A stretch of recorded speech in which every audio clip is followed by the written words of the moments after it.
At 62, I thought I had everything figured out. After nearly 40 years of marriage to Peter, a man who worked hard and gave us a life of quiet stability, I had settled into a routine that looked perfect from the outside. Our days were predictable, our home peaceful. But somewhere along the way, I stopped recognizing myself. I had become a background character in my own life, supportive, reliable, present, but unseen. The shift began one evening at Peter's company gala. In a quiet lounge away from the crowd, his boss Richard Caldwell told me something no one ever had. That Peter no longer really sees me, and maybe neither do I.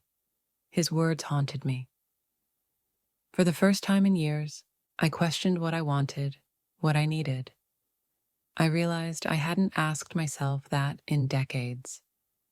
At 62, I believed I had everything a woman could ask for: a stable marriage, a peaceful home, and the kind of life that looked settled from the outside.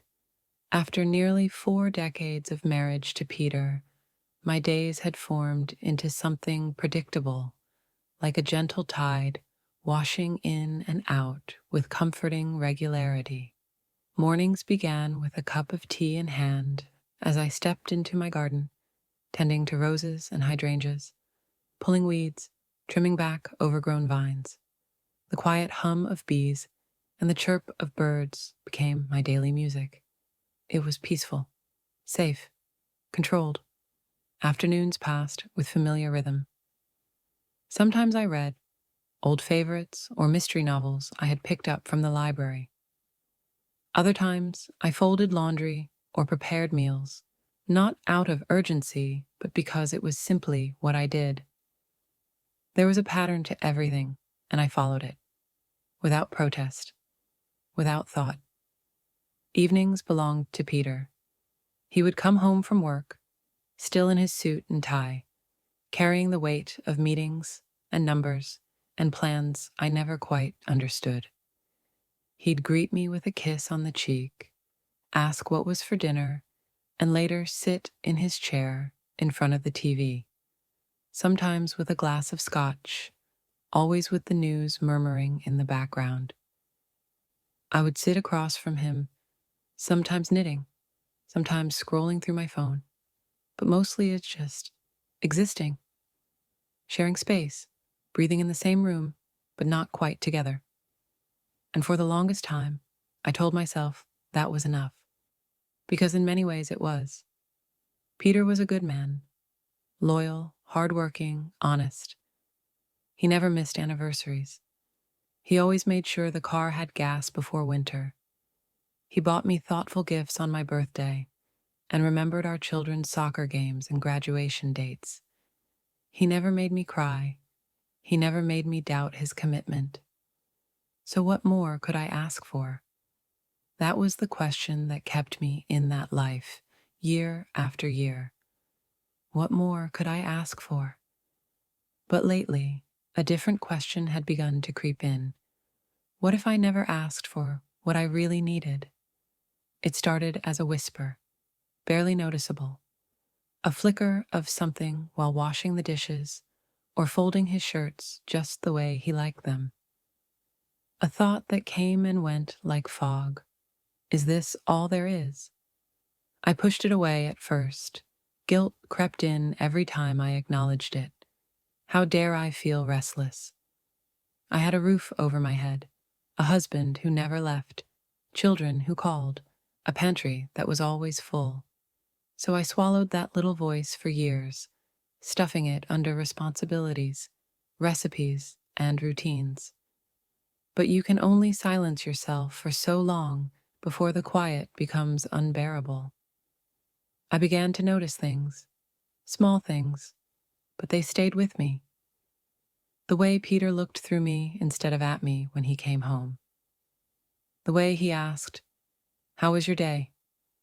Like a line he had to deliver, not a question he wanted answered. The way he nodded without really hearing when I shared something I read or something I felt. And then there was the mirror. I remember standing in front of it one afternoon. I was brushing my hair and suddenly caught my own reflection. Not just the surface, but me. I saw the silver creeping into my roots, the lines around my mouth, the slight droop in my shoulders. But more than that, I saw the eyes of a woman I didn't quite recognize. She looked familiar, but tired, not from work or age, but from not being seen. I stood there for a long time that day, holding the brush midair, and asked the question I had been afraid to voice. When did I stop mattering? The answer didn't come, but the question stayed. That was when I realized something I had never dared admit. I had built a life that looked complete, but I wasn't in it. Not fully, not anymore. I didn't want to go. Peter had mentioned the company gala a few weeks earlier, casually over dinner. It would mean a lot if you came, he said, in the same tone he used to ask me to pick up dry cleaning or check the mail while he was away. Not demanding, not even insistent, just expected.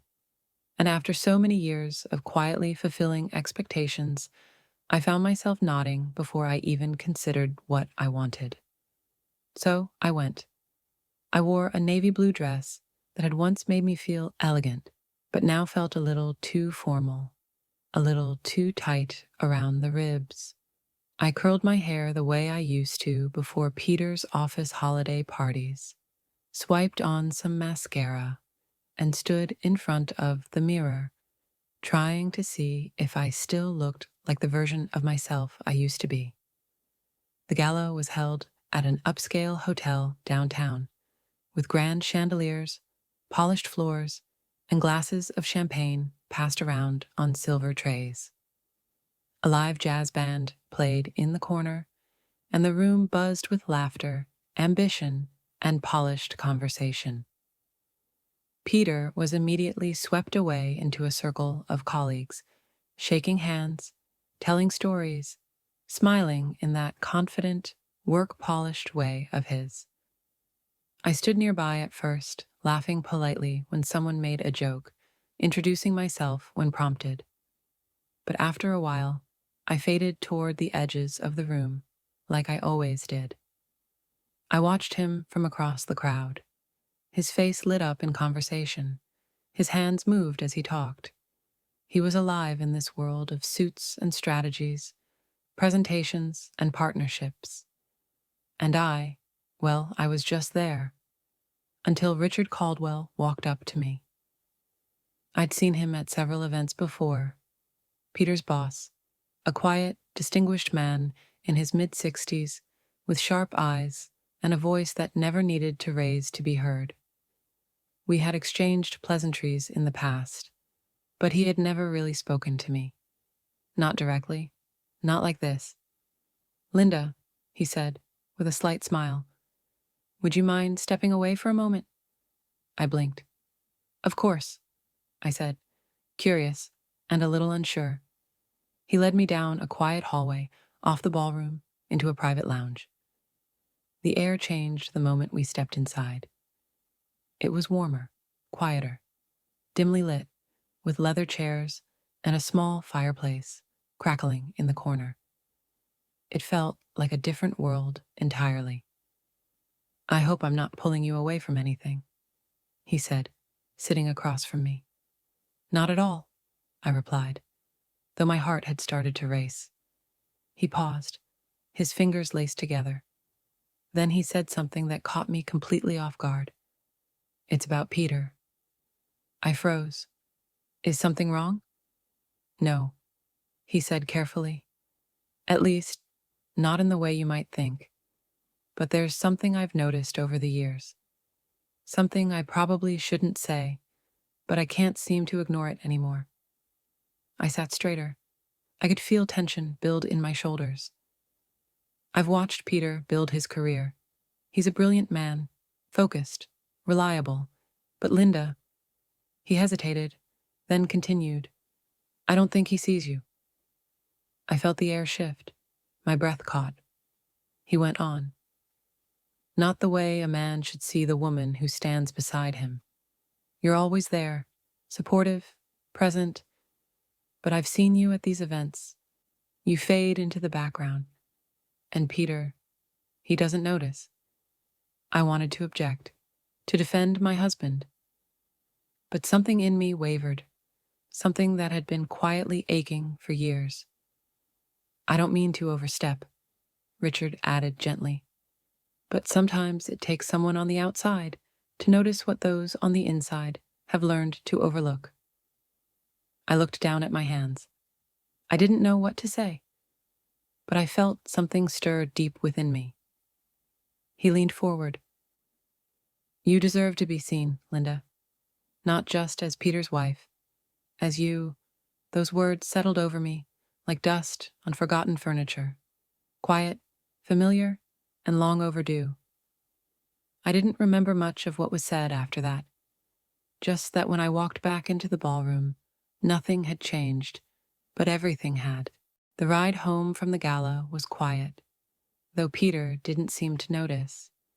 He was still energized from the evening, his voice animated as he talked about potential clients, new hires, someone's speech that had gone on too long. I nodded in all the right places, responded when I needed to, but inside, I was somewhere else entirely. Richard's words clung to me like perfume, subtle at first, but impossible to ignore. You deserve to be seen. I heard them over and over in my mind, as if my subconscious refused to let them go. We pulled into the driveway, and Peter went inside ahead of me. He removed his tie and jacket, placed his keys in the same dish on the counter where they always went, and without another word, disappeared into his office for what he called a quick email check. I stood in the hallway for a long moment, staring at the space he had just left. It wasn't anger I felt. It wasn't even disappointment. It was more like an ache, a deep, slow realization that this was no longer enough. I wandered through the quiet house. The lights were warm, the floors clean, everything in its proper place, but it all felt hollow, like a perfectly staged photograph. Beautiful, but lifeless. Eventually, I walked into the bedroom and caught sight of myself in the mirror. I don't know why I paused. Maybe because I hadn't really looked in a while, not seen myself, not beyond checking my hair or smoothing out a wrinkle in my blouse. But that night, I did look. I saw a woman in her 60s. Her once auburn hair was now streaked with silver, her eyes ringed with the soft traces of time. Her body was familiar, but heavier in places. Softer, but it wasn't the aging that struck me. It was the emptiness in her eyes, the way she stood, slightly hunched forward, like someone who had learned to take up less space. And suddenly I felt like a stranger to myself. I used to be vibrant, curious. I used to fill notebooks with poems, doodles, bits of stories. I used to hum songs while I cleaned, dance barefoot in the kitchen when no one was looking. I used to dream, not just about the future, but about me. What I could become, what I could create, where I could go. When had I stopped? I sat on the edge of the bed and tried to trace it back. Was it after the kids left for college? After I left my part-time job? After Peter's promotion, when his hours got longer, and I told myself someone had to keep the house running? Maybe it wasn't one moment. Maybe it was a slow erosion. One small choice after another, all made in the name of being helpful, supportive, selfless. I had called it love. I had called it commitment. But in the process, I had chipped away at myself until I was little more than a shadow with good intentions. That night, I didn't cry. I didn't feel anger, just a quiet grief for all the versions of myself I had let fade. When I finally crawled into bed beside Peter, he was already asleep, breathing steadily, unaware of the storm quietly forming just inches away. I lay there staring at the ceiling, hearing Richard's voice again. You deserve to be seen. He had no idea what those words would mean to me. Or maybe he did. Maybe he saw something in me that I had forgotten was even there. The next morning, Peter kissed me on the cheek before leaving for work. Big client meeting today, he said, his voice half distracted as he adjusted his tie. Be safe, I replied softly. And then he was gone. I stood in the doorway for a long time after the door closed, the silence of the house settling around me like a heavy coat. Normally, I would have cleaned, answered emails, maybe planned dinner. But that day, I stood still. Then, almost without thinking, I reached for my phone. There was one number on my mind. I dialed. It rang twice before I heard Richard's voice. Linda, he said, surprised but calm. Do you have time for coffee? I asked. And just like that, the next chapter began. The cafe was quiet, tucked between a bookstore and an antique shop near the lake. One of those places where time seemed to slow down. Wooden floors creaked beneath every step, and the air smelled of cinnamon and roasted beans. I arrived early, nervous in a way I hadn't felt in years. Not the kind of nervousness that comes with danger or scandal, but the kind that comes when you're about to say something true, something that's been waiting inside you far too long. Richard was already there, seated at a table near the window. He looked different out of a suit, more relaxed, a navy sweater, soft gray slacks. He stood when he saw me, and his smile wasn't formal. It was kind, familiar, in a strange way. I wasn't sure you'd call, he said. I wasn't either, I replied, sliding into the seat across from him. We ordered coffee, mine with cream, his black. The clink of the ceramic mugs on the table was the only sound for a moment. I stirred my coffee slowly, watching the swirl of cream disappear into the dark liquid, gathering the courage I didn't realize I'd need. I've been thinking about what you said, I finally said, keeping my voice low. Richard nodded, waiting. You were right, I admitted. Not just about Peter, but about me. I've stopped seeing myself too. He didn't interrupt, didn't offer some platitude about self-care or second chances. He just listened. I've spent so long being a role, a wife, a mother, a homemaker, that I don't even remember who I was before all of that. Or maybe I never knew. Richard leaned forward slightly. That's not uncommon, especially for women in long marriages. You build a life around other people, and somewhere in the process, you forget to leave space for yourself. I swallowed hard. It wasn't always like this. There was a time when I painted. I wrote in journals. I wanted to open a little stationery shop once. Did you know that? He smiled gently. Number, but I can see it. I laughed softly, more to myself than to him. I haven't said that out loud in 20 years. There was silence again, but this time it was full. Not awkward, not empty, just honest. I'm not saying I regret my life, I continued. Peter and I, we've built something. A home, a family, stability. And that matters. But somewhere along the way, I stopped asking myself what I wanted. I thought that was the cost of being committed, of being good. And now? Richard asked. I looked out the window. The leaves outside were turning, the golden edge of autumn beginning to kiss the trees.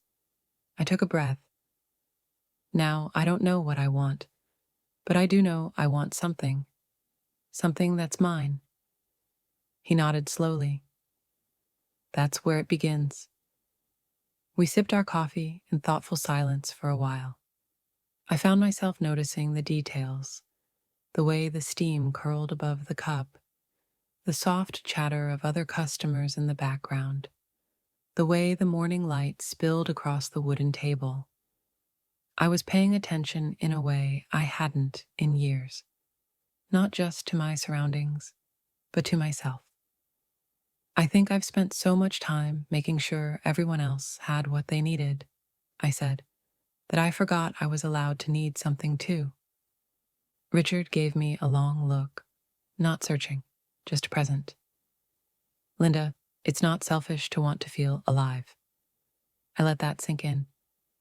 I didn't respond right away, but I felt something shift, something unspoken finally naming itself inside me. After a while, I looked at him and said, I'm not planning to burn it all down. I'm not leaving Peter, but I can't keep fading either. I need to return to myself. He nodded. That's all I hoped for when I spoke to you that night. We finished our coffee. He offered to walk me to my car, but I declined with a smile. I needed to be alone with my thoughts. As I stepped outside, the breeze caught my hair and the sun warmed my face, and for a moment, I felt something I hadn't felt in a long time. Not happy, not confident, just awake, and that was more than enough for now. That evening, I set the table like I always did. 2 plates, 2 glasses, a folded napkin on each side. I made Peter's favorite, lemon chicken, roasted vegetables, a side of herbed rice. It was a habit, really, a language we'd spoken for decades without needing words. I didn't plan to say anything that night. Not exactly. But somewhere between the coffee with Richard and the silence in my kitchen, I knew I couldn't keep holding it in. Peter came home later than usual. He looked tired, his tie already loosened, the creases on his forehead a little deeper than they had been that morning.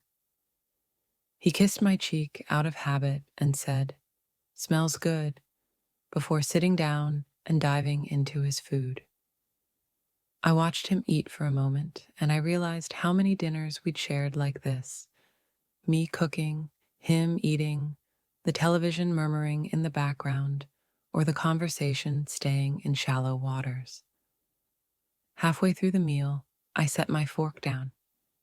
"Peter," I said gently but clearly, "can we talk?" He looked up, surprised. "Of course. Everything okay?" I nodded, then hesitated. Not because I didn't know what to say, but because I knew once I said it, things wouldn't be the same. "I've been feeling invisible," I said. He blinked, unsure if he'd heard me right. "Invisible?" I nodded again. "Not unloved, not unappreciated. Just like I've disappeared inside this life we built. Like somewhere along the way, I became a function more than a person. The wife, the cook, the organizer. And you stopped seeing me." His brow furrowed. "I don't understand. I mean, I know things have been a little routine, but I thought we were okay." "I thought so too," I said quietly. "For a long time. I told myself this is what love looks like after 40 years. Quiet, steady, familiar. And maybe it is. But there's a difference between being comfortable and being truly connected. And I think somewhere along the way, we lost that connection." Peter leaned back in his chair, running a hand through his hair. "Why didn't you say anything before?" "I didn't know how to," I admitted. "Or maybe I didn't want to face it. I kept busy. I kept quiet. I thought if I just kept showing up, it would be enough. But lately, it's not." He looked down at his plate, then back at me. "Is this about someone else?" "No," I said firmly. "It's about me. About how I let myself fade into the background of my own life. About how I stopped doing things just for me. About how I forgot to ask what I needed." Peter's face softened a little. He looked older in that moment, not just tired, but unsure, unsettled. "So, what are you saying?" he asked. "I'm saying I want to feel alive again, not just functional. I want to remember who I am outside of being your wife, and I don't want to resent you or this life we built. But if we keep going like this, I will." Silence settled between us. He didn't argue. He didn't dismiss what I'd said. He just looked at me, really looked, for the first time in what felt like years. "I didn't realize," he finally said. "You've always been so steady." "I know," I said, "but even steady people can get lost." He reached across the table, placing his hand over mine. It wasn't a grand gesture. It wasn't an apology, but it was something, a start. "I don't know what to say," he whispered. "You don't have to say anything," I replied. "You just have to be willing to see me. And maybe see yourself too." For the rest of the evening, we didn't say much. We finished our dinner in thoughtful silence. But the air between us had changed. Not heavy, not angry, just honest. And that was new. That night, as I got ready for bed, I caught my reflection in the mirror again. And for the first time in a long time, I didn't feel invisible. I felt brave. The next few days felt quieter. Not the usual kind of quiet I'd grown used to. The soft hush of routine, the predictable rhythm of an old marriage. But something different. This quiet held space. Space between words. Space to think. Space to feel. Peter and I didn't talk much after that night, but something between us had shifted. It wasn't dramatic. It wasn't visible to anyone outside our walls.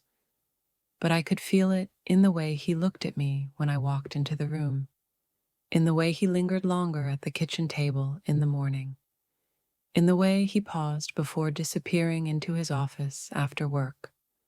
There were no big declarations, no sweeping gestures, but for the first time in a very long time, I didn't feel like I was moving through the house as a ghost. Still, I knew the work ahead wasn't just about him, it was about me. I had spent so many years shaping my days around everyone else's needs that I had to consciously remember how to move for myself. So I started small. I took a longer route on my morning walks. I stopped at the lake just to watch the water ripple in the breeze. I picked up an old journal and began writing again. Nothing profound, just whatever came to mind. And then, one Thursday, I walked into the community center and signed up for a watercolor class. It had been nearly 30 years since I'd painted anything. My hands felt awkward with the brush. My strokes were uncertain.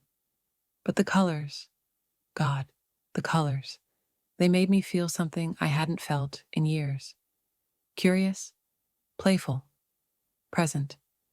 I didn't tell Peter about the class at first. Not because I was hiding it, but because I wanted something that was just mine. Something that wasn't about being productive or impressive. Just something that made me feel like me again. One afternoon, he came home earlier than usual. I was in the spare room, the one we used to call the kids' homework space, but had long since become storage. I had turned it into a painting corner. There was a small easel, scattered brushes, watercolor palettes. Light streamed in through the window, casting gold across the table. I didn't hear him come in at first. He stood in the doorway for a moment, watching. "I didn't know you were painting again," he said softly. I looked up, surprised, but calm. "I just started." He stepped into the room, taking it all in. The mess, the color, the life. Then he looked at me, not in confusion, not with judgment, but with something gentler, something like respect. "You look happy in here," he said. "I feel like myself in here," I replied. He nodded slowly, then backed away, giving me my space. And that, right there, felt like the greatest act of love we'd shared in a long time. Not a kiss or a compliment, but the simple, conscious act of letting me be fully myself. Later that week, while we were having tea on the porch, Peter asked me a question that caught me off guard. If you could do anything right now, anything just for you, what would it be? I blinked. I don't know. I'm still figuring that out. He nodded. I'd like to help, if I can.